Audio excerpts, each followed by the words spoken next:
क्या आपने कभी ऐसी जगह का नाम सुना है जहां सरकार ने बोर्ड लगा रखा है, सूर्यास्त के बाद यहां रुकना मना है।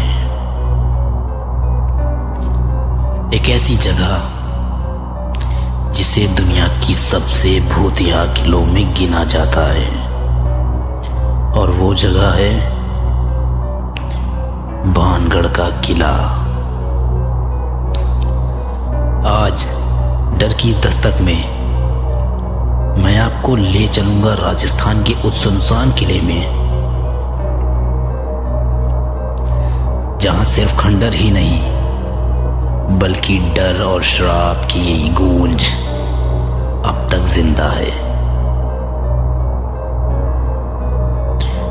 भानगढ़ किले का इतिहास उतना ही रहस्यमय है जितना डरावना।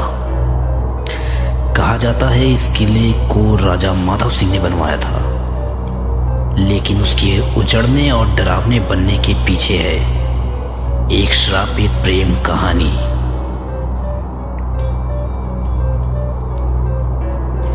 कहानी है स्नेहा नाम के एक तांत्रिक की, जो भानगढ़ की राजकुमारी रत्नावती की खूबसूरती पर मोहित था। वो तांत्रिक इतना शक्तिशाली था कि लोग उससे डरते थे।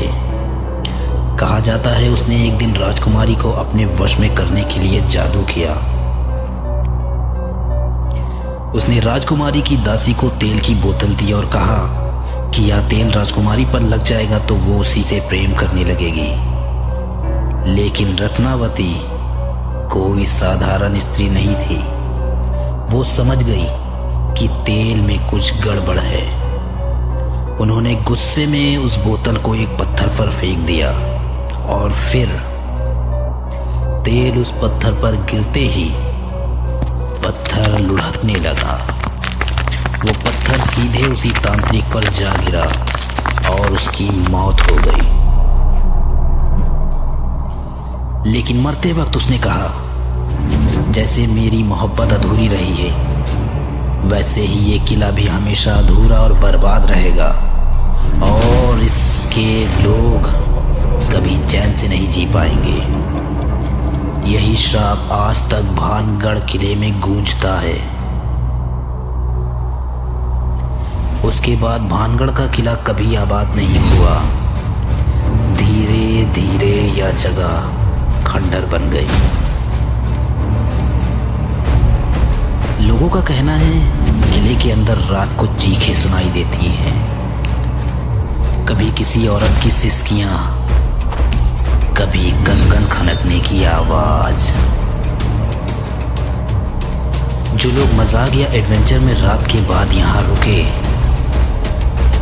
वो सुबह तक लौटकर कभी जिंदा नहीं आए। इसलिए सरकार ने यहां सूर्यास्त के बाद रुकने पर पाबंदी लगा रखी है। आज भी भानगढ़ का किला दिन में देखने वालों को तो केवल खंडर ही लगता है, लेकिन रात में ये खंडहर डर की दस्तक बन जाता है। तो बताइए, क्या आप कभी भानगढ़ के किले में रात बिताने की हिम्मत करेंगे, या फिर आप भी मानते हैं कि कुछ कहानियां सच में कभी खत्म नहीं होती?